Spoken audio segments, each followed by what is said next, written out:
Hi, my name is Dale. I'm one of the pastors here at Redeemer Bible Church, and this is the Daily Word, and we are in 1 Timothy chapter 6 today. So if you would turn into your Bible to 1 Timothy chapter 6, we will look at this text that Paul wrote to Timothy, the very first letter to Timothy and the first of three different pastoral epistles, meaning this, letters to pastors that Paul was writing to leaders about the ministry of the local church, how to set up leadership in the local church, and also how to deal with very practical issues that are going to arise. Even 21 centuries later, every single one of these things that Paul writes to Timothy is true today in the local church. The things that we see, the things that we deal with, it's all here.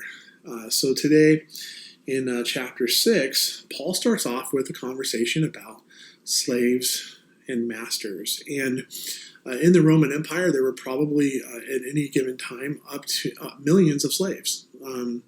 That number obviously isn't exactly known, but if you look at the total population versus the amount of slaves it would take, it could have been upwards to 60 million slaves throughout the Roman Empire. So this is a very common thing to be a slave in the Roman Empire.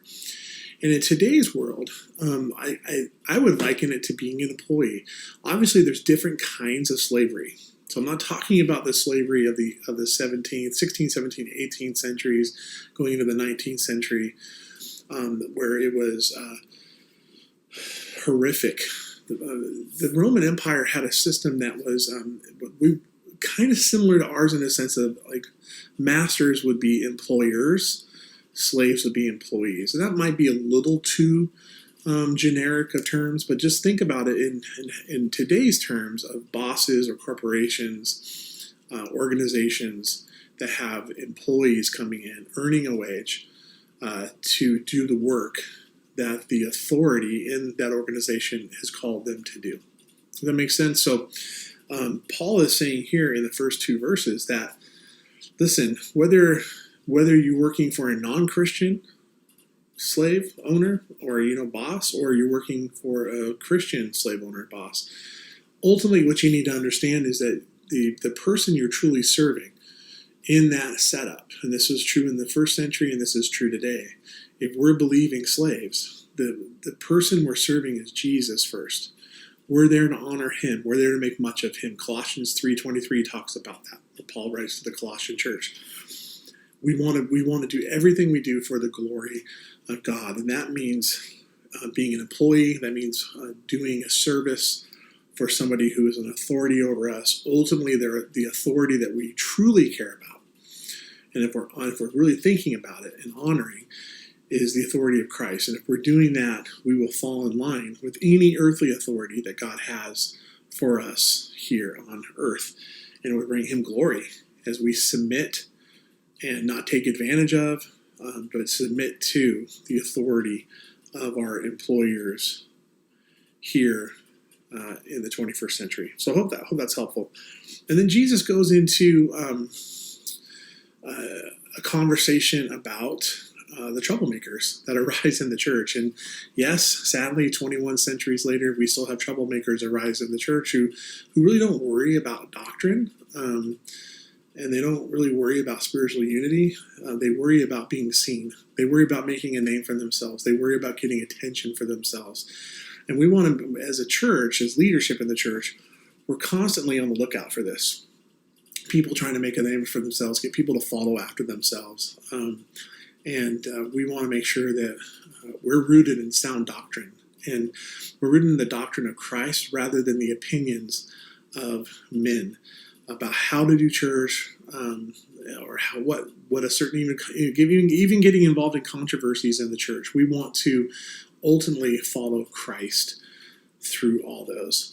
Then he goes into a 14 verse passage talking to the rich, that if you have money, if you're dealing with people with money in the church, not to treat them differently.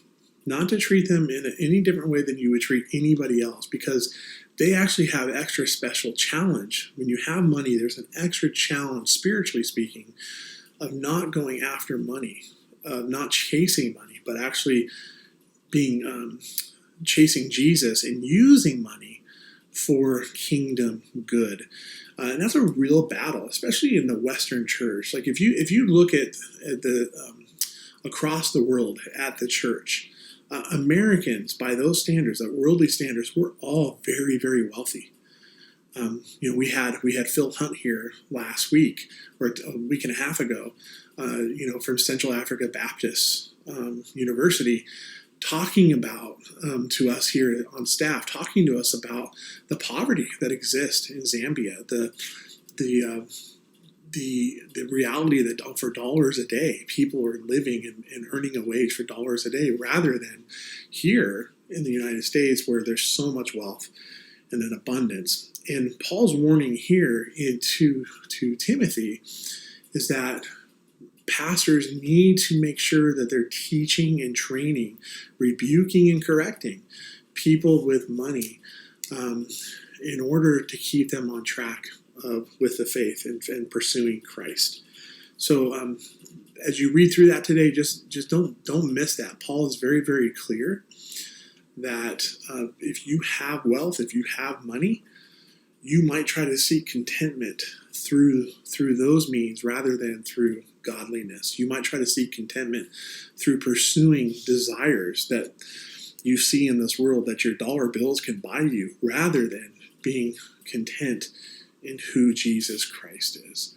Then he goes to, in verses 20 and 21, he talks to the educated, and finishes up there and basically calls Timothy and the church to pursue Christ, to guard the deposit. I'll read verse 20. "O Timothy, guard the deposit entrusted to you. Avoid the irreverent babble and contradictions of what is falsely called knowledge. For professing it, some have swerved from faith." So Paul's warning Timothy about the pursuit of knowledge for knowledge's sake. There's nothing wrong with knowledge. To know something, kenosis, to know something is okay. But if that's the end goal, to obtain for yourself and amass knowledge for yourself, that is not pursuing Christ, and that's also not helping other people. You want to be able to guard the reality of the doctrine that we have, and not let any new truth come in, new philosophies that cause us to become irreverent for who Jesus Christ is and the simplicity of our faith. So the pursuit of more, the pursuit of one-upping each other, that's a human pursuit. And what Paul is calling Timothy here to, and calling us through the scriptures, is to be satisfied in the simpleness of our faith, being content with God meeting our simple needs, and being willing to use the resources he provides us to help the call of the gospel around, not only in our community, but around the world. So that's 1 Timothy 6. That wraps up this book. Tomorrow we'll be in 2 Timothy, and I can't wait to be there. See you then.